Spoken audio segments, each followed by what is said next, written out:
El enojo público crece, lo mismo que está creciendo la brecha entre los más ricos y los más pobres. La brecha de desigualdad nunca ha sido tan amplia, según el informe 2019 de la organización Oxfam. Dice que la riqueza de unas 2.200 personas creció 12% el año pasado, pero cayó en 11% la de la mitad de la población más pobre del mundo.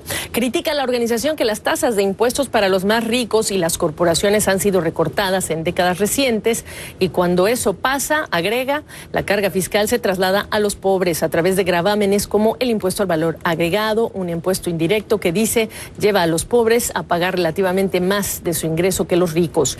Mientras que los servicios públicos carecen de suficientes fondos y es parte de la radiografía que entregó en este informe que quiero revisar con la ayuda de Carlos Asilis de Globista Investments. Gusto saludarte. Preguntarte primero, ¿qué validez le das tú al informe y a la metodología para calcular y decir estos señalamientos? Sí, buenas tardes, Gabriela. Muchas gracias por tu invitación. El informe es correcto, las conclusiones son correctas. Claramente existe un contexto histórico importante, no tan solo de las últimas décadas, sino también si nos remontamos al último siglo, incluso los últimos 2 siglos, advertimos que este tipo de excesos que se presentan en este momento en cuanto a los grados de injusticia social a nivel mundial, lo hemos visto en la historia y lo hemos visto en la década de los 20, a principios de la década de los 30, y siempre cuando no existe salud en el sistema económico, cuando no existe salud en el sistema social, en su momento la fuerza de gravedad ala también o compromete la salud del sistema económico. Y esto fue lo que llevó a estos grandes desequilibrios de la década de los 30 y estos grandes desequilibrios de los últimos 10 años. Los datos que recoge el informe son correctos. Las conclusiones de la política económica y social que arroja el informe, que lo he leído, en su generalidad son correctos. Es decir, a mi modo de ver. ¿Validas esto de las tasas más bajas que han tenido las corporaciones y las personas más acaudaladas, los impuestos a la riqueza, por ejemplo, que han estado en sus niveles más bajos en décadas? Es correcto. Ahora, Gabriela, existe de nuevo, como siempre uno comenta, ¿no? Es decir, el contexto es siempre clave al momento de uno vislumbrar, analizar una dinámica macroeconómica y social.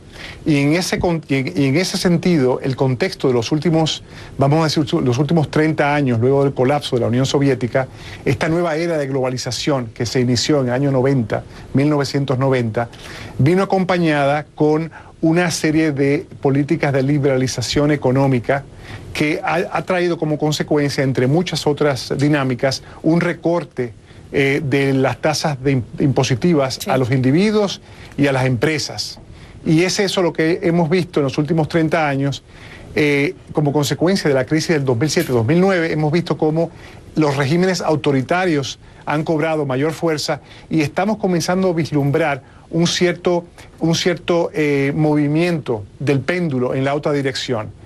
De tratar de cerrar las economías y de tomar políticas nacionalistas. O sea que yo creo que en su momento, por propia gravedad, vamos a ver una subida en las tasas impositivas a nivel global.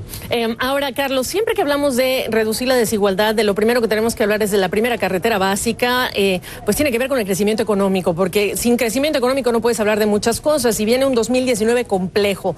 Pero dicho lo cual, cuando hablas también de la riqueza de una nación, parte mucho en cómo están distribuyendo los ingresos los gobiernos. Y aquí ya estás hablando de puntos muy específicos, además de los temas estructurales de educación, etcétera. Es cómo se distribuye ese ingreso después de impuestos y aquí empezamos con problemas y con distorsiones. Sí, totalmente. Ese es especialmente en la región latinoamericana ha sido el gran desafío y sigue siendo el gran desafío. Es decir, está muy bien uno tratar de optimizar políticas de ingresos, ¿no? De políticas de ingresos públicos, pero hay que lidiar también con la eficiencia del Estado. Y la realidad es que los niveles de corrupción del Estado en Latinoamérica, a nivel mundial también, han aumentado. Entonces, el hecho de que los estados recauden más recursos no necesariamente se traduce en un aumento en el nivel o calidad de los servicios públicos.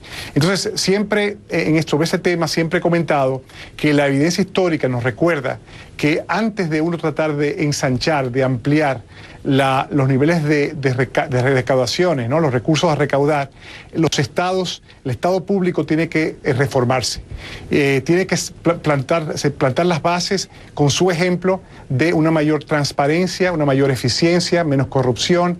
Los sistemas oligopólicos en toda Latinoamérica se han acrecentado con el paso del tiempo, eso es cierto en otros países también. Entonces, el hecho de aumentar los recursos, los ingresos, sí puede aplacar un poco las necesidades de servicios públicos en el corto plazo. Pero como bien dices, Gabriel, al final de cuentas, todo se reduce a la inequidad en los ingresos.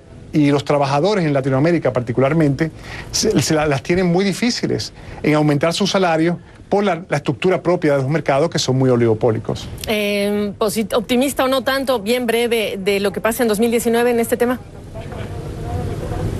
Bueno, en el 2019 a nivel global, yo creo que la economía está en una fase de transición, sí, dada el estado de la economía norteamericana, y para Latinoamérica, pues depende del país. Sí. Brasil es una gran interrogante, sí, que va a ser el presidente Bolsonaro, México lo mismo, con AMLO, ¿no?, con López Obrador, y la Argentina igual. O sea que yo diría que si el dólar se debilita en los próximos trimestres, eso puede ayudar particularmente las economías suramericanas. El Centroamérica el Caribe y México quizás al margen no la tienen tan bien como Suramérica bajo esa perspectiva. En estos temas son inmensos para analizar, ni siquiera tocamos el tema de la productividad, que es el otro gran talón de Aquiles de la región. Te agradezco, Carlos. Sí.